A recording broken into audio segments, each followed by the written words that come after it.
A former police officer who shot and killed a teen on a streetcar testifies. Tonight, James Forcillo speaks at a coroner's inquest.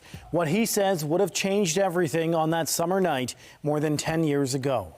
Good evening. 18-year-old Sammy Yatim died during a confrontation with police in July 2013. Today, the former Toronto police officer found responsible testified at the inquest into the teen's death. CTV's Scott Lightfoot joins us live tonight with the details. Scott.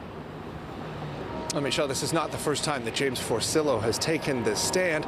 When it comes to this coroner's inquest, he told jurors today he's not sure if he has anything to offer that might be helpful, but he did say whatever it is he can offer, he hopes will help prevent an incident like this from ever happening again. On the sixth day of the inquest into the death of Sammy Yatim, jurors heard from the man responsible for that death. James Forcillo, no longer a police officer, was a constable with Toronto Police Service on the night of July 27, 2013. In testifying about his career with TPS, Forcillo only had vague recollections of being flagged in 2011 for a tendency to be brusque when dealing with members of the public, and didn't recall being directed to speak with a supervisor as part of an early intervention program.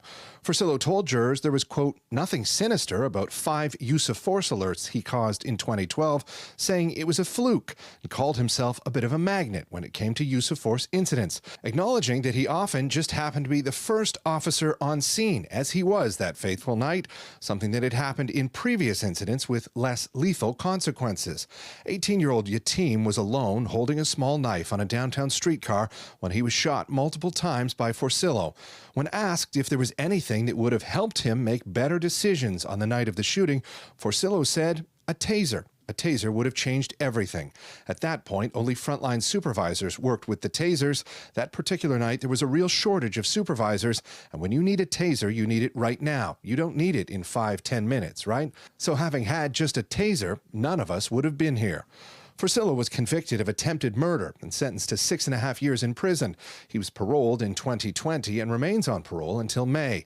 The inquest is being held to examine how police respond to calls involving people in mental health crisis, to determine how to improve line-of-duty decision-making, and to strengthen accountability for officers whose behavior raises red flags. When asked at the end of his examination-in-chief if he had anything to add to the inquiry, Forcillo said, truthfully, I have testified, as I said, at length during my criminal trial. I was on the stand for 5 days. I've spoken about it at my parole hearing. I haven't been a police officer, like actually on the road, in over a decade. I genuinely don't know what I have to add to this inquest, so I'm hoping that we can look forward, as you told me, and do something so that these types of incidents don't happen again.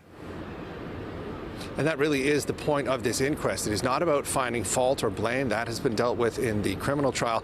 It's about making sure that something like this never happens again. The lawyers involved in this have all been told explicitly by the judge about the parameters. There was some question about what questions were appropriate to ask Forcillo this afternoon, so the judge called off the testimony a little early, but Forcillo will be back on the stand tomorrow morning.